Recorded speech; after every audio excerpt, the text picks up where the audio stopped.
All right. Is everybody logged in? Everybody ready to go? All right. It is 5:01. So we're late. No, it's 5 o'clock, and I'm calling the meeting to order. This is the City Council work session for Minnetrista of April 15th, 2024. Real quick, I'm Lisa Whalen. I'm the mayor, and we have council members Kathleen Refkin and Ann McGregor here this evening. And then we also have staff present. We have our Director of Public Works, Gary Peters. And Sarah. And then we have Director of Administration, Ellie Paulfus, and Meyerholf is our City Clerk. And then Jasper Krugel, our City Administrator, Brian Grimm, our Finance Director, and Sarah Sonsala. Thank you for coming. Great to see you. Sarah Sonsala is our City Attorney. And then welcome Josh Brown with our Public Safety Department. First time here in a long time, so welcome. And with that, we have 4 items. We have Hardscrabble Road parking, our right-of-way obstruction discussion. We have the City Hall hours, our personnel policy, and then engineering professional service agreement review. So with that, we're going to start out with the Hardscrabble Road issue, and I'm going to hand that over to Jasper. Yeah, thank you, Madam Mayor, members of council. There was a resident who had had representatives come to the March 18th meeting during Persons to be Heard and talked about some of the things occurring on Hardscrabble. As many are aware, there is a construction project with 2 homes being constructed simultaneously on the old Jimmy Jam property. Talking to the contractors today, they're both about 75-ish% done. Tried to get the update before. But there will be some pretty hefty landscaping and things like that going on this spring and summer. So just a little update on where they're at in the project process. But the resident has voiced some concerns regarding the right-of-way and the obstructions that occur because of this. There are no areas, according to the contractor, for off-street parking. So a lot of the contractors, the day workers, are parking on the road. What we've done is issued a temporary no parking order by the police chief later in the year last year, so that there is no parking in that general area on the lakeside. So all of the people are now parking on the inside side, so the reserve side, we'll call it. There are occasionally deliveries that occur, that larger trucks that will park on the side that has no parking, but generally I think there's people there able to move if there's emergency vehicles or whatever. Our police have been called out there, I believe, 3 times in the last 6 months, made contact, and the people that have been parking have been open to moving and listening, taking direction from the police officers. I think what we're looking at tonight is this the group that's here. One of the representatives is here tonight.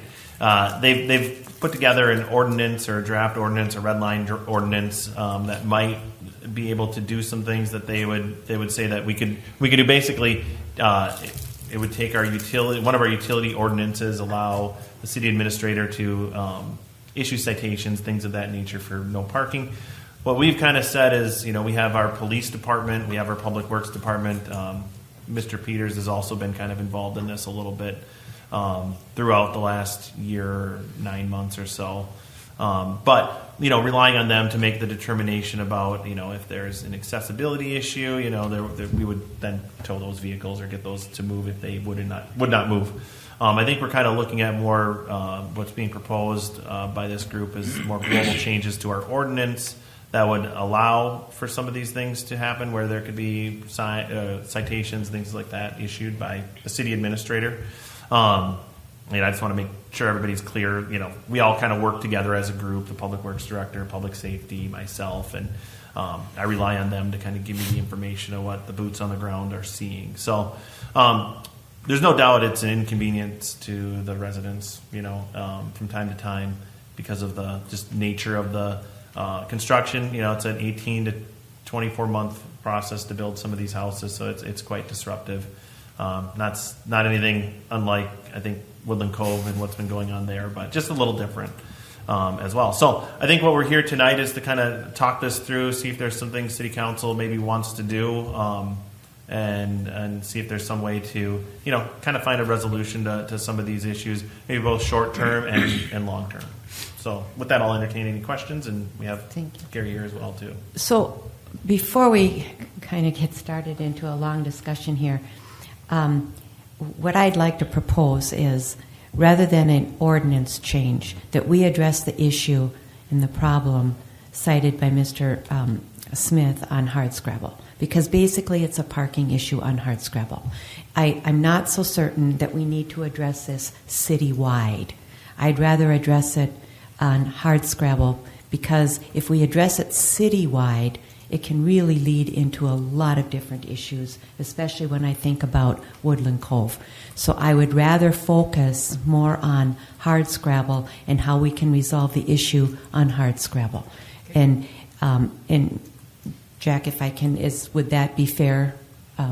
A fair assessment that we're trying to fix a problem on hardscrabble, not necessarily citywide.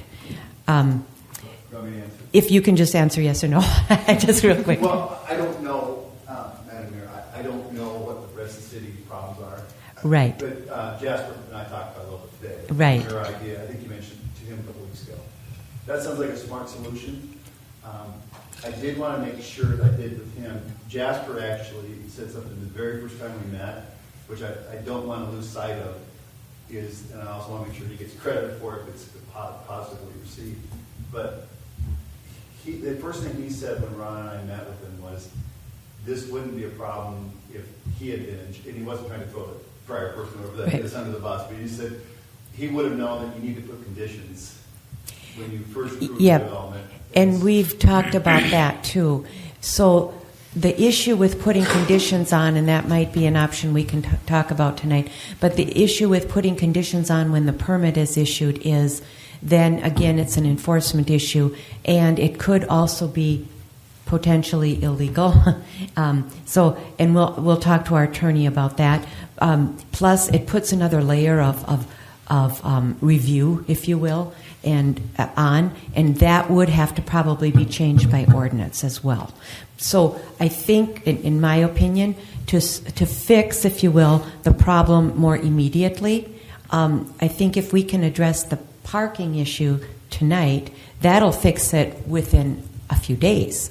Whereas if we have to go down the path of other types of measures, such as adding this to a building permit, that might be an ordinance change, or going the utility route or the right-of-way route. That also is an ordinance change. So that's going to add a whole bunch more days and times to the situation. So what I'm trying to do is find a permanent solution that will fix the situation more easily and more immediately. Is that? Yeah, Madam Mayor, we proposed ordinances. We're trying to find a solution. We weren't okay. trying to tell you how to run your business in your town. But I guess I do want to come back to Jasper's idea, is that because there's going to be more development even on hardscrabble. Sure.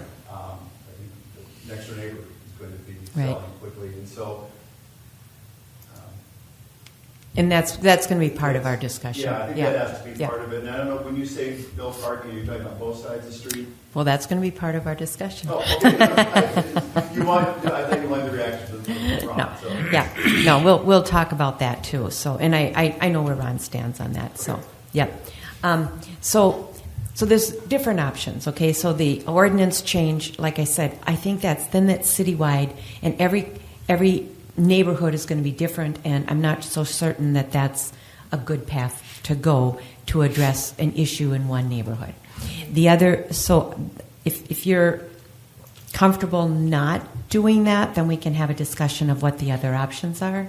Okay, I have a question. I'm still not I still don't understand the depth of the issue. Is it that when the development vehicles are on the street, that person can't get to their house? Well, what is the actual issue? There's a couple of issues. Okay. Now, I know this, we've talked about this briefly, and Jasper has talked about it with our public safety department and says that, yes, there's not an issue because public safety vehicles can get in and out. But the one issue that we haven't thought about is when a large vehicle is parked on the side of the road that's on the side of the lake in front of people's or next to people's driveways, when you come out of your driveway, if you can't clearly see, that can be a safety issue. Okay. The other issue is how far over they're parking. Are they actually still in the right-of-way, or are they parking on people's properties, that type of thing? That would be the other issue. Okay. And the other issue is noise. I mean, when you have these big, huge trucks coming in at 7:30 or 7 o'clock in the morning, so that would be another issue that isn't addressed by public safety issues. So those are some of the issues that have been raised.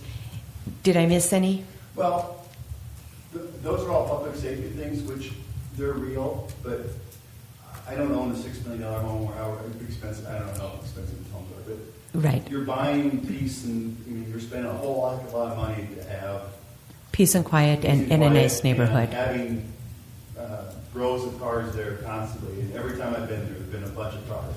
And that would be fine in my neighborhood, but for most neighborhoods, but I didn't spend $6 million for a home. And so I think that it's inconsistent with the neighborhood, I believe. Right. And unfair to those who have spent that sort of money, I believe, because it's unnecessary. Okay. My view. So those are some of the issues. Okay. So let me ask. So the building permit thing, Jasper and I talked about that today, and he said, you could tie in. So when they come in for a building permit, they could then have to determine where they're going to be parking their construction vehicles. That would be one thing. But Sarah, can you tell us, do you have to create an ordinance for that? How does that work? Madam Mayor, members of the council, I think it's too late for this one because the building permit's been issued. So Right. if there are any conditions that they're violating, that's one thing. You could revoke the building permit, but I think you can't just be tacking on new things onto this building permit. Going forward, I think you would want to, basically the building permit relates to the building code, so you would probably want to put an addendum in your building code that also says that, they have to be in compliance with whatever it is that the city comes up with, because that's probably not in the building code. So Right. that would need to be an addendum put in your ordinance. So you'd have to revise the ordinance. Correct. Yeah. And it's not going to help the current situation. Right. So if you wanted to do something like that in future, you could.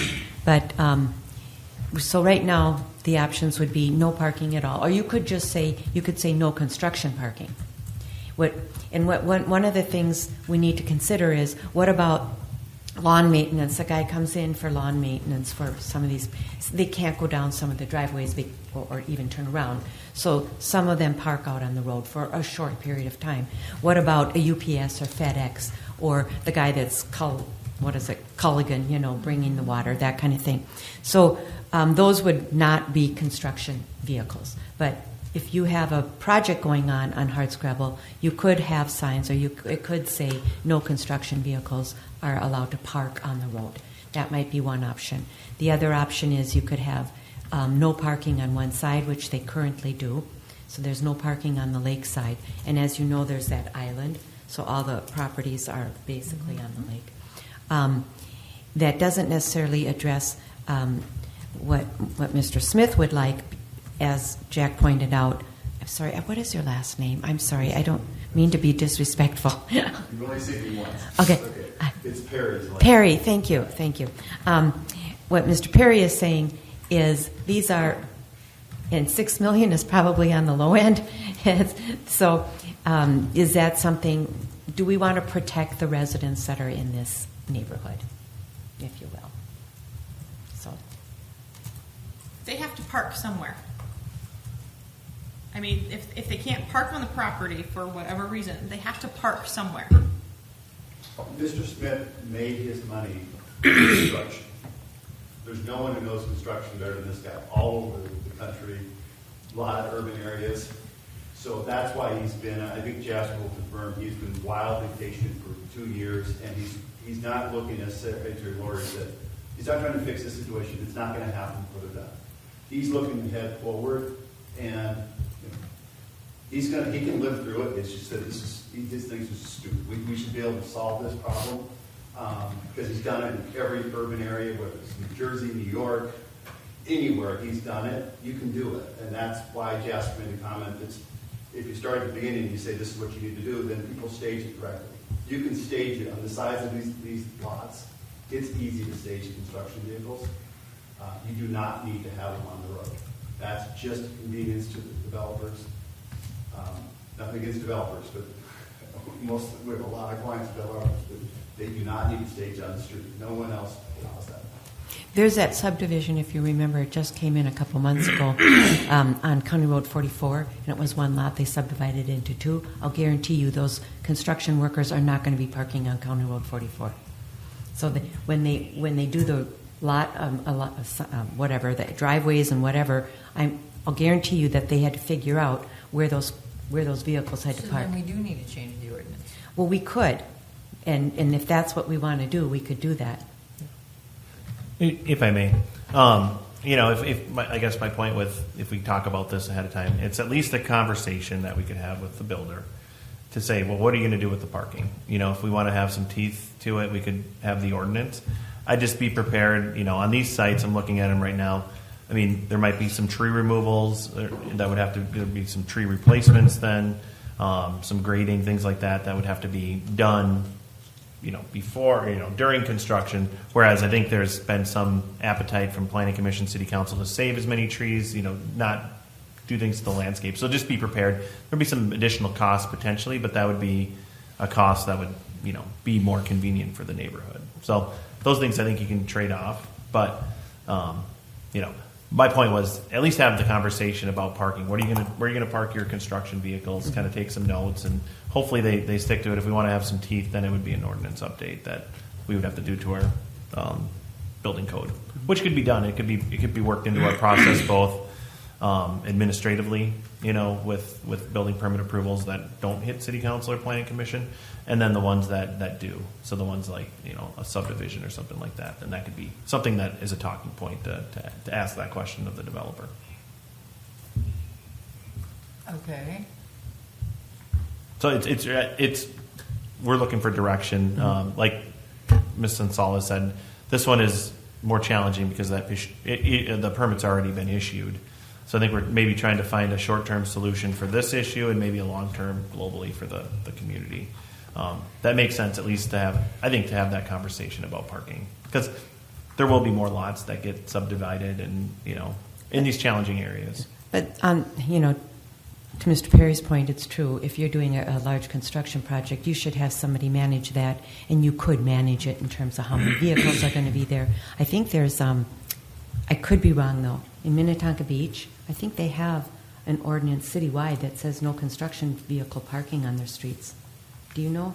Do you know that? So I did a little research with this and reached out. They do have it on the books. They have said it's very difficult to enforce. But and knowing Minnetonka Beach, they have very small lots and very narrow streets, so I'm sure that's why they did it, but not unsimilar to hardscrabble. But Yeah.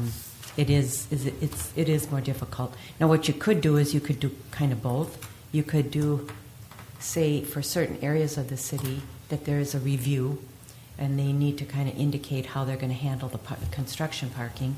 But you could also say for this, let's say, interim, if you will, no parking on either side. And then we'd have another year to discuss it, or another 6 months to discuss it, or bring it back to see how an addendum to our ordinance would work. Okay, so if to fix this immediate situation, we want to say no parking on either side. That's what we want to do. So if someone wants to build a deck on hardscrabble, those builders will also not be able to park on the street, or the lawn mowing companies. No, the lawn mowing But company. why do they get to do it and not these people? Generally, like a FedEx, they're there for 5 minutes or 6 minutes. Right, but a lawn Same. mowing company's not. They're I mean, usually there for an hour, maybe at the most. depends on how many homes they do on the street. I've got Right. one company that has 5 homes on my street. Yeah. They're there for a couple hours. Right. So if we're going to do no parking, then no one gets to park there. I mean, I understand that he doesn't like the construction trucks or the vehicles, and trust me, I deal with it all day. I live in Woodland Cove. I see it all the time. I'm missing curbs all over my neighborhood right now. I get it. If we do no parking, it's not just for construction workers, then it's everybody. Because, okay, I have a friend over who parks on the street. How are the police going to know it's a friend's vehicle instead of a construction vehicle? What if they're having a party, a graduation party, and people park That's on what the I'm saying. street? I'm not saying no parking. I'm saying no construction parking. And you can pretty much tell when it's a construction company parking on the street. If it's a car or even a van or whatever, I mean, you can pretty much tell if Well, it's what if somebody has a construction or not. graduation party on Hardscrabble? Yeah, but do you think the construction companies are going to come? I know they work on Saturdays. So if there's a party on a Saturday and people park on Hardscrabble, they get to park there, but the construction companies don't get to have their workers park there. Is that think that- literally what we're saying? Well, all right. How do you want to solve? We've got an immediate problem. And we know that 75% of these homes are built, but there's still an immediate problem that needs to be resolved. What's the immediate solution? I think realistically they can only park on one side of the street. I don't know how you say these people can park there, these people can't. Okay, and I've seen some construction workers who have very nice trucks. So is the officer going to go and find out if it's a visitor to this home versus a construction just because of where it's parked? I think what we're talking about is the very large construction vehicles with their trailers. Those are the type of things. Something that's very identifiable as a construction vehicle. And I it mean, in could my usually it's experience- going to be like if it's a big Ford pickup truck, it's going to have a big trailer behind Okay, it. and so where they're going to park, they're going to park on the property that's being built. Well, that's what we would like them to do. Okay. Yeah. So are you talking about like the trucks that are delivering like the framing and the pipes and all Right. that? Well, they don't stick around long. At least they don't in Woodland Cove. Like they drop off the stuff and then leave. It depends. If I may, I think what we're kind of saying is the enforcement or admin side of this too, which is I think we have concerns about, Right. because right now most of this is all complaint driven. So we'd have to receive a complaint from a resident saying, oh, I think there's a construction, if we'd go down that path. It becomes problematic pretty quickly to do the admin side of it. So a solution like one side or not is a little bit easier to enforce because then we can enforce it and it's not arbitrary if that's the path you want to go. So the immediate fix is kind of it's challenging. The longer term to build it into processes to have the conversation or put conditions or change the code, that's a little bit easier. The short term is very challenging because I would stress we wouldn't want to create like a bunch of administrative issues with enforcement of anything. That's the one challenge that I think we have, or one of the few challenges that we'd have. But just doing no parking and then trying to determine if it's a construction worker or a grad party or just somebody visiting or a landscaping company. It just gets really, really challenging pretty quickly. I don't think we want to overburden our police more than we have to. I think Chief Falls was here. I think he made it pretty clear last time that whatever we do should be reasonable and not something when they're going to be called out there dozens of times. Okay. Well, I think at the very least, no parking on one side and doing that permanent. But I think also in the future, I'd really like to take a look at maybe adding some language to the ordinance saying, give us some feedback or give us some ideas as to where you are going to do your construction parking. Because the other issue I look at is our road. I mean, we've just recently finished it. Do we really want heavy-duty vehicles parking on that road for lengthy periods of time, especially in the summertime when it's hot? Gary? Okay.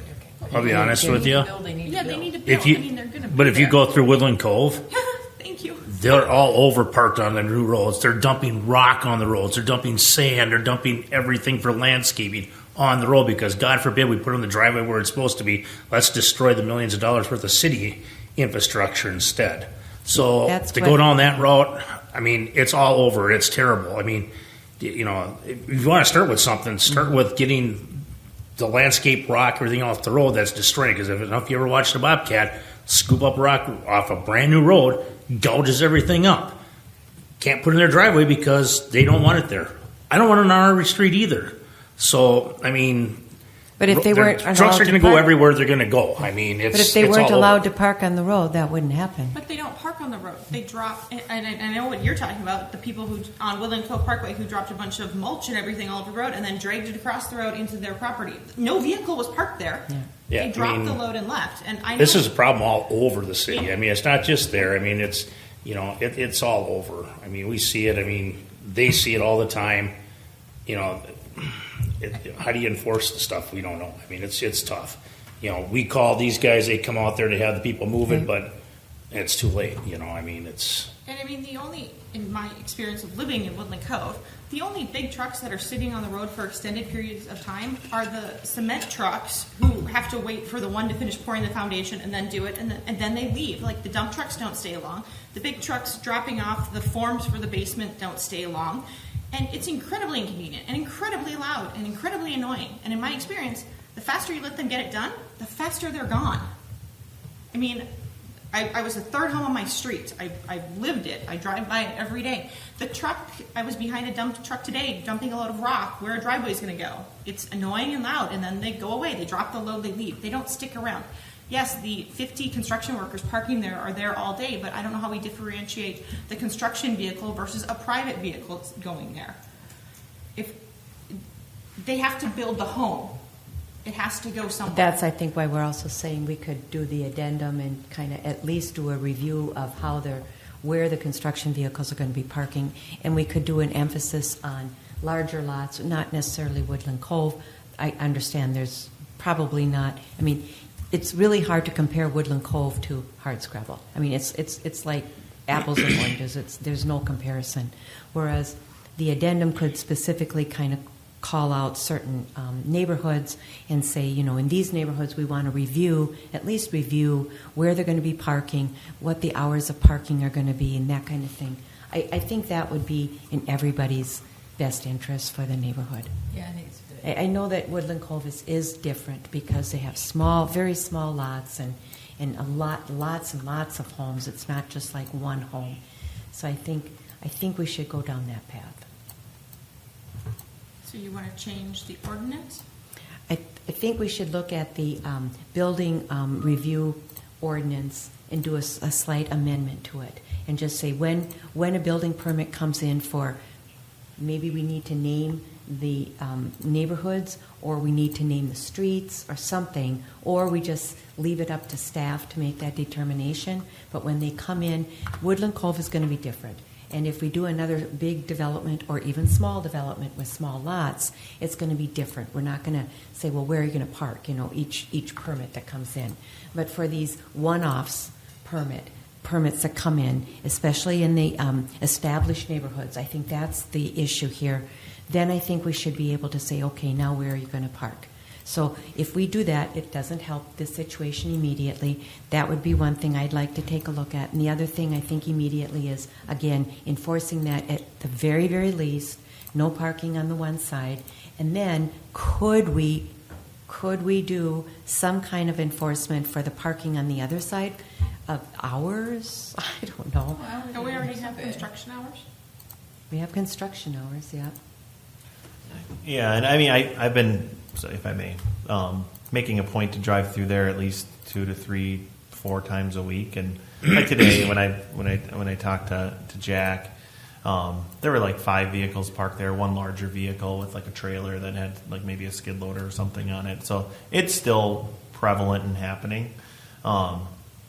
So yeah, enforcement is going to be challenging, especially now. Like, are they able to park on site? We've asked them. We've talked to the builders and said, and they've said, yep, we can. We'll do it as much as we can. But some of those larger vehicles, like delivery vehicles, they obviously aren't able to. So they're going to be on the road for now. But I think it'd be great to have that conversation ahead of time. And I think for the Woodland Cove, a PUD is a little different. You have a lot of development discussion, and parking can be part of it. But if you have a 0.2 acre lot that the house is taking up most of it, you can't really park on the lot. Right. So you have to go on the road in those PUDs. This is a little different, larger lots. There's probably room to accommodate some parking if it's thought out ahead of time. It's hard to do it when the project's 90 or 75% done. Okay. Are you in agreement, Anne? Yeah. Okay. Yeah, that's fine. Okay. All right, that's what we'll do then. I don't know, is it already posted no parking? If we can do the no parking on that side permanently, if you will, then everybody is aware of that going forward. If we'd want to do that, so right now it's been just the police chief order to do temporary no parking during this construction. If that's something you want us to bring forward, right now it's basically from that, I guess, southwest side of Hardscrabble to basically Mr. Smith's driveway. That's no parking. If we want to do the whole thing, that's another probably conversation that we could have. But we could do that, I believe, via resolution, if that's right, City Attorney Sensala. Yeah. So if we wanted to have that, we would bring that to a future meeting for consideration. If that's what if I see people nodding. Okay. I'm fine with Okay. All right. Yes. Very good. All right. All right. I could have one last comment, just Sure. to be clear, is just because of some confusion, is hopefully, Jasper, you agree. I mean, I think Ron has been patient with this. It's gone on, I think, close to 3 years and 2.5, whatever. It's gone on for a long time. He doesn't have any expectations other than, Mayor, what you proposed about parking just on one side for the rest of this project. His goal has always been, as our first meeting was, Jasper, is figuring out a long-term solution for the next deal. And I think Ron's view is the best way to do it because, Councilmember, is it Refkin? Am I saying that correct? I'm sorry. Your comment is really well taken. Cities are complicated. And that's why I hesitated to draft anything. Like, how's this going to work? That's why Ron liked, based on his experience in the industry from the other side, is putting it into someone's hands, like the city administrator, at the start of each project for the sensitive areas and to come up with terms for that individual site or that individual development. That's the only thing I think Ron thinks is really workable. Yeah, the problem is then we're leaving it at the discretion of the administrator, and although Jasper might be sensitive to that, who knows, down the road, there may be a different administrator too. So I think going down the building permit path might be the best solution that we can come up with for that neighborhood. So, Great. okay. Thank you. We're done with that. Yes, right? we are. Thank you. Yeah. Thank you for your time. Thank you. All right. And by the way, Jasper's been a wonderful person. I deal with a lot of city folks. I think I mentioned this last time, but it's really nice to have such a qualified and receptive and reasonable voice. Yes, thank you. That's good to hear. All right. All right, next we have City Hall hours. Yeah, I can kind of introduce it, and Allie's kind of spearheaded this conversation. It went to the personnel committee, so that's basically the intro. I'll leave it to Allie to kind of give the background, and we can answer questions together. Sure. Sure. Yeah. Sorry, I thought you were doing this one. So currently our city hall and police department hours are 8 to 4:30 Monday through Friday.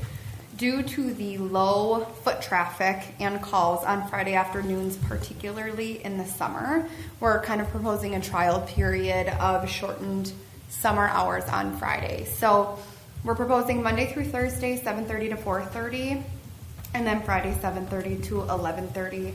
In your packet, I had some considerations that we've talked through at the staff level and then at the personnel committee. So we can just have a conversation about it and I can answer any questions that you have. So I had a couple comments to Jasper when we talked, and I said, one, I'm concerned because we're going from 42 and a half hours down to about 40 hours. But so my concern was more or less, I want to make sure that our employees are still putting in a 40-hour work week because that's what they're being paid for. And so he assured me that that would happen. So that's I can speak to that. Okay. So right now they work 8 to 4:30, half an hour unpaid lunch and two Right. 15-minute breaks. So that's a full hour. right. Most people take that as their lunch break. This would do 7:30 to 4:30, no hour unpaid lunch, and they'd combine the two 15-minute breaks. Technically, I mean, our salaried employees, it wouldn't Okay. It wouldn't really matter for them impact. anyway, yeah. But right now, Darcy leaves for lunch for an hour, comes back. Renee just hangs out, but they would both just hang out and eat their lunch at their desk. So. Okay. And then my other comment was, I don't like that 11:30. That's like weird. I know. So, if you're, because most people when they're thinking about what's open, what's not, they're going to go, oh yeah, noon. Yeah. But nobody's going to think 11:30. Yeah, I mean, that's so- not a big deal. If Yeah. noon was the direction of the city Yeah. council, I think that's a minor. Right. Yeah. And if I may, I just want to reiterate, this is a pilot, see how it goes, and if there's feedback we would ask if there's feedback from the residents, you tell us immediately, and, we can end it as soon as we feel it's completely inappropriate, if that's the direction, or, the idea would be to kind of do the pilot, have a conversation about it, see if that's something we think worked or didn't work, or how can we improve on it. If we want to just put it to bed forever, we can do it at that time, but that's kind of the idea. It's about a 3-month pilot period. And we wouldn't be paying overtime. I want to make that clear too. No, we would not. 40 hours. Okay. Okay. I don't like it. I was on the personnel committee who said no. I don't like that the police department will close at noon on Fridays or 11:30 either way. I know that we've said that non-emergent calls roll to dispatch, but when my neighbor's house got entered, I won't say broken in because it was unlocked and they could get in easily, they called and it went to voicemail. So if this happens at noon, I don't know why it went to voicemail and didn't go to dispatch. I don't know what options he selected, but that's what happened. I know from looking, most places that have a police force are open all day on Friday. Carver County's open 8 to 4:30 Monday through Friday. Deep Haven Police is open 8 to 4:30 Friday. Orono is open on Fridays. St. Bonnie obviously uses us. They're open all day Fridays. Edina is open all day Fridays.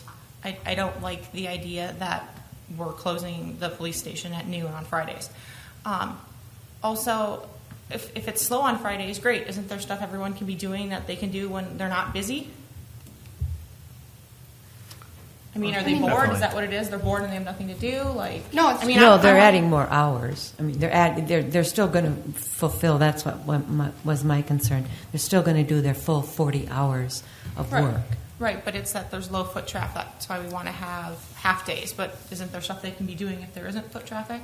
Oh, there definitely is. I mean, let's be honest. This is kind of a benefit, right, to the employee. So we're trying to balance that out with the public. I've done this in another community, and I was very sensitive to it, because the public perception is what we rely on, right? We ended up, and you may or may not believe this, but we actually had more people coming in before work at the 7:30 to 8 than we did on the Fridays that we missed.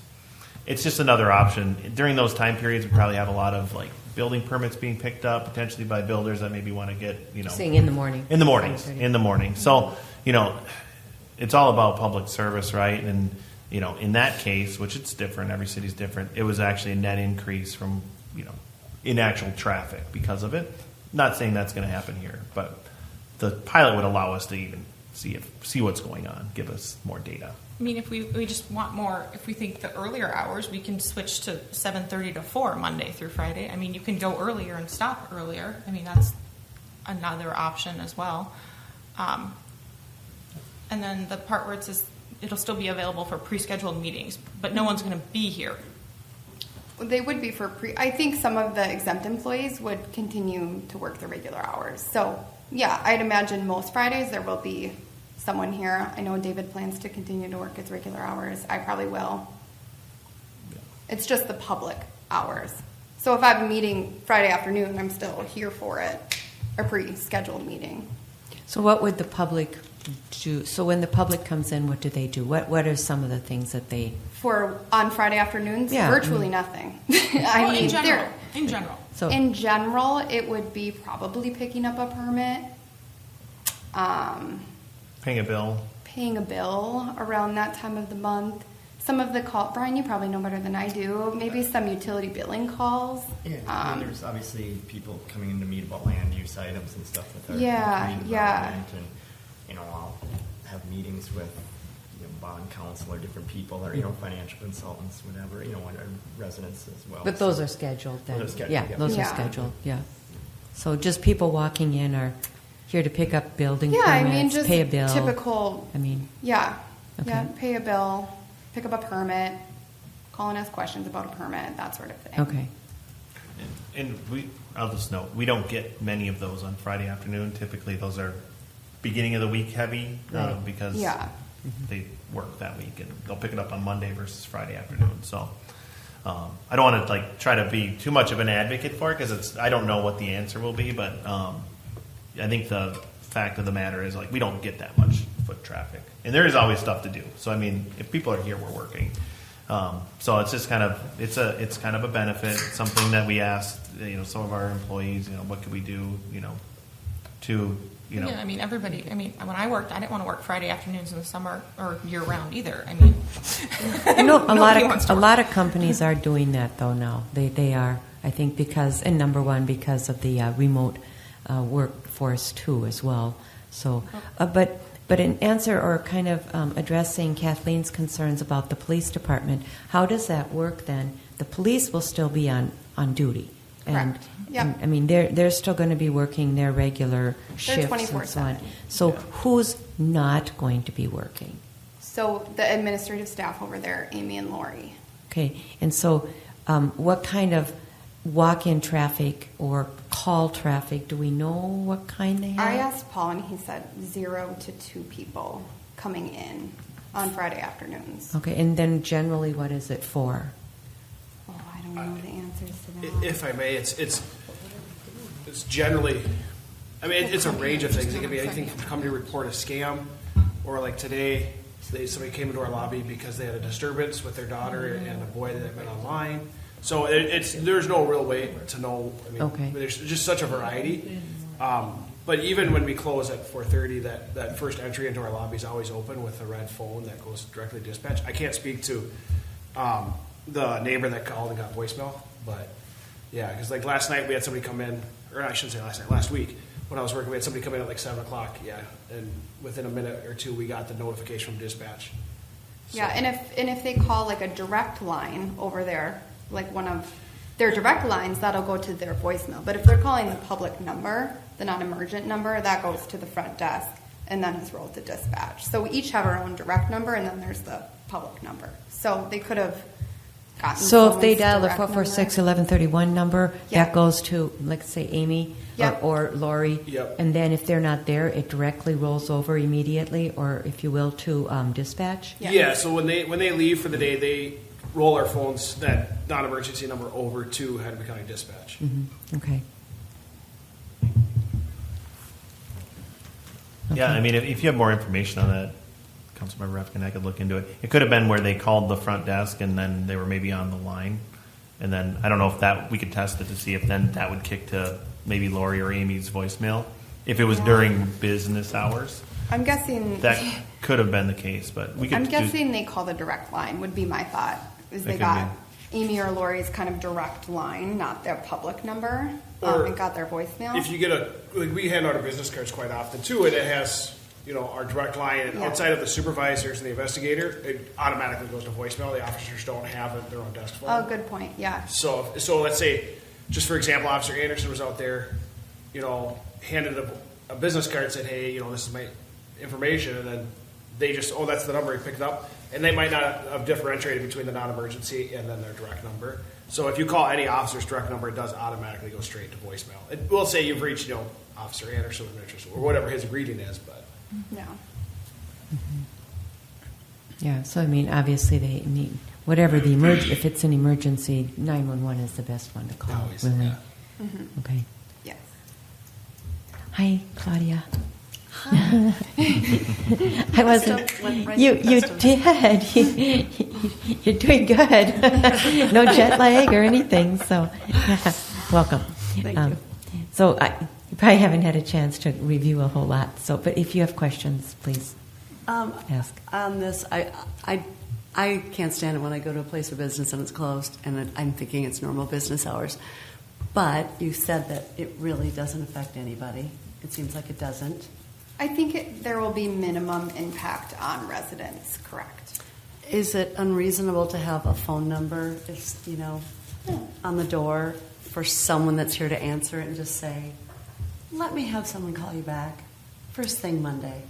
Yeah, I mean, we could put on our auto attendant that we had during COVID when we were remote. We could do that at the end of the day as I mean, well. if what you say is true, which I'm sure it is, then maybe one person might call. Yeah. Yeah, and we could still have who's ever in the office answer that call as well. I mean, the phones ring to all of us too, and if someone's here, I can't imagine they'll ignore it. But yeah, I mean, for phone calls that come in after that noon, we could just put on our auto attendant and they can click 2 and then get to the building department. If Robert's there, he can pick it up. If not, it'll go to his voicemail. So we could do something like that. But what maybe even I On think the what you're door. referring is on the door have Sure. a phone number saying, Yeah. for summer hours, blah blah blah, closing at noon. If you have a concern or immediate need, call this number, whatever. Yeah. That's a good idea. I mean, I would like that. One thing we didn't really touch on was like there's going to have to be some, public education about this too, right? And that could be one of the things that we let them know is, hey, if it's after hours, call this number. Somebody may answer, but you can leave a voicemail and they'll get back on Monday, Right. or something like that. Right. So You there'll be could an just education. have a cell phone that is a direct line for people who want to call on Friday afternoons, and one of us just has it, and available if they need to Right. get in touch with somebody. But we could brainstorm some. Yeah, I think we could find a solution. And Yeah. it wouldn't. We're saying we don't know for sure, but we're saying it probably won't happen very frequently. But if it is, I mean, it'd be nice to have that as an option. I suppose if somebody comes in and they're thinking it's regular business hours and they want to, give us a piece of their mind or whatever, then they could at least call. I mean, I'm just thinking like someone takes the day off to get chores done and they come to City Hall and it's closed. But Yeah. you say no one really comes, but And I think that's pretty typical after hours now. I mean, if I get a voicemail at 5, I listen to it and respond if it's urgent and can't wait till tomorrow, well, especially if they start at 7:30, which I think, so that might help if people need to do something before work. And that like would- Jasper said, this is like a test period. So Yeah. if it doesn't work, it doesn't work. We can end it if it's not working. Yeah. But Ann? Yeah, I've worked at companies both ways. I always thought it was a perk of being in Minnesota because the summers are so short. Yeah, yeah. So I have no problem. Okay. will you be happier on Monday if you get Friday off? I don't even know if I will personally be working these hours, but I'm always And happy council with it. can still reach all of Yeah. staff. Even Yeah. after, Okay, Gary. No, Gary's off limits. Gary off will be limits. happy. Okay, and then Yes, I think our front of office. and I staff would think be happy. for sure too, some kind of notification on the door in the police door would be good. Yeah. Even though there's nobody there and they can still walk in. Maybe some instructions. I don't Sure. know. Yeah, I think that's a good idea. Because, and again, all of our police officers are still going to be there. They're going to work their normal shifts and their normal hours. It's just basically Amy and the chief might not be there or may not. Yeah. But, And okay. I quite honestly didn't know there was a phone in that front place until this. So, I mean, even that communication is good. Yeah, it's posted after hours too how to use the phone. Right when you come in, there's Okay. a sign that's posted for that. So. Yeah. But if you're Good off, we'll ideas. leave early on Friday. If we do this, could you give us a monthly update, like at Yeah. the end of June? I'll have the girls kind of And track kind of track complaints, it. questions, feedback. Yeah. But only for Friday afternoon. Yeah. I mean, we don't. We'll probably we track. want- We'll You probably don't want track them all. 7:30 them to all. 8 too to Yeah. see if it's increased traffic. Yeah. In the early Yeah, mornings. that might be helpful. Yeah. Okay. Okay.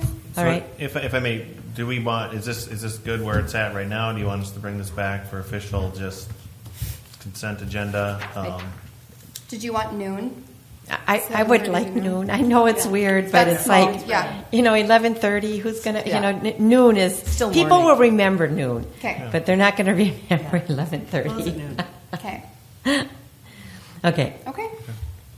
Very good. Yeah, I don't Thank know. you. Do we need a resolution? Would you like a resolution? I think if it becomes permanent, maybe at that Okay, time. so we're just going to give you a nod of approval for Yeah. this It'll be trial. effective Memorial Day to Labor Day. Okay. That's what most cities do if they have summer hours. So, So the day after Memorial Day Yes. and the day before Labor Day. yes. Okay. Correct.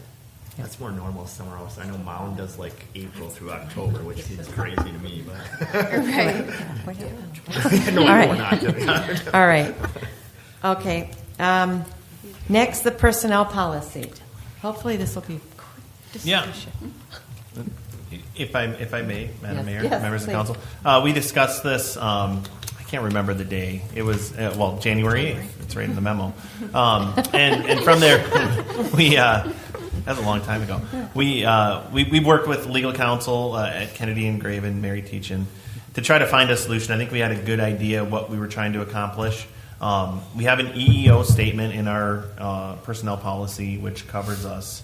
And the specific examples that were listed in our personnel policy are League of Minnesota Cities, suggestions. They're not required. It's as it states in the memo, as long as we have a solid EEO statement that covers all the protected classes, we're fine. So what we're proposing is basically redlining those areas out that were in question, and just effectively, if approved, it's on the consent agenda tonight.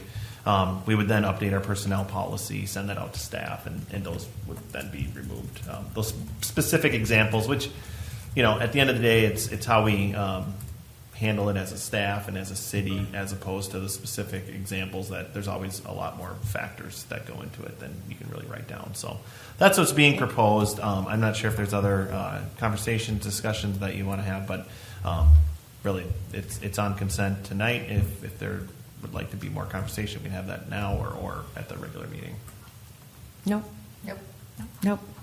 It's on consent. Good to go. All right. Thank you. All right. Good job. Next, we move on. Ditto. Ditto. All right. Engineering professional services agreement review. Yes. Thank you, Madam Mayor. This should be fairly quick too. This is something that I kind of had earmarked when I got started. Kind of modernizing some of our agreements. This one hadn't been updated officially, the master services agreement, since 2005. And as I mentioned in the memo, there hasn't been any retainer adjustments since 2005 either. And I want to be clear, WSB wasn't complaining about this. It's partially on me, partially on them to just modernize this thing. And as part of it is to outline, what does that retainer look like moving forward into the future. So there's been a lot of back and forth between legal counsel and WSB to kind of get the master services agreement lined up and have terms that represent the city well. And WSB was very good at making those adjustments. They basically, I think Sarah said, we want this, and they said, okay. One of those things. I think that's what Good going, Sarah. But, I know Sarah used examples from other communities that have agreements with engineering groups, WSB included, to try to make sure that what we have is representative of what the market is and, that protects the city. The main thing that I negotiated and had more of a conversation with WSB about was the retainer fee. There was an initial proposal to maybe have a little bit larger increase in 2025. Talking with Brian as well, we thought, well, it'd be nice just to have kind of a steady increase of $250 a month each year up until 2028, and then after 2028, it'll be followed by a 3% annual adjustment, which in 2028, that'll be about $105 annually. So looking monthly, sorry. Yeah, Yep, not annual. monthly. I reached out to some other communities that I've worked in just to see, what do they have? What kind of increases are you seeing here? And as everybody here knows, the business model for these engineering groups is they're not making their hay on this retainer agreement. It's the projects that come along with it. Right. So we want to make sure it's fair and representative. And what I found through that research was that this is in the ballpark, and maybe even it's pretty good. I think the fact that we haven't had an increase in almost 20 years is benefited the city a little bit. But what we have here, and just to be clear, this agreement allows for either party to get out of the agreement with 30 days notice for no cause. 10 days notice with cause, just to be clear. So, and then you'll also see what we've done with AE2S with the water engineering. You'll see these task orders. So task order 1, I included it in this for reference too, so you know what that'll look like. But that outlines some of the the fees and stuff like that too. So we'll still get the annual update for our fee schedule for like the development, engineering fees, all those things that we've gotten each year. But this just basically modernizes the agreement, I feel, and I feel it protects the city pretty well. So I'll entertain any questions. I know Sarah's more into the nuts and bolts of the actual agreement terms, but with that, we'll entertain any questions. No, I went through it in detail, and I thought it was very well written, and that's it. I'm fine. So they didn't come to us wanting new fees? Well, The retainer fees? They didn't come to us wanting to change the retainer fees? Not. So we are willingly I would giving, say maybe like, I'd make Soliciting, No. would you like more money? soliciting No. to It's came up in the that past. came- Yeah, it's been asked at least. It's come up. Here's I think more importantly, and again, $100 a month or whatever is no biggie. But I think more importantly is we needed to update and make sure that the current contract is updated. That's the more important thing. And part of the contract is the retaining fee, and as Brian has pointed out, it has come up a few times. So now that we're updating the contract, it includes the retainer's fee. My question, so yes and no, I guess if that's an answer. But also, I don't know. I didn't read it line item by line item, so thank you for doing that. That's great. Does it include, so I know we've added since the original one, that Allison does a bi-weekly update or report or whatever. Is that included in their monthly fee? It is. It Okay. is. Yeah, So, all right. That's just part of the retainer. Yeah. Retainer, okay, Yeah. that's fine. Yeah. I And just what- wanted to make sure it was included. And one of the things that also changes, I don't know if this model's changed, but Gary and Allison work closely together. Right. And we have office time that works out well. What this allows, or what the task order 1 will allow, is for Gary to kind of say, Allison, I'd like you here on these days, for this many hours a week.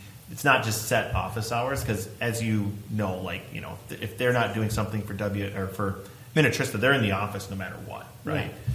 So it kind of allows Gary to refine when Allison's here, what she's doing. She's open to this too. It's just more efficient and less I'm just going to be in the office just to be in the office. Every Tuesday. Every Tuesday, For 2 hours.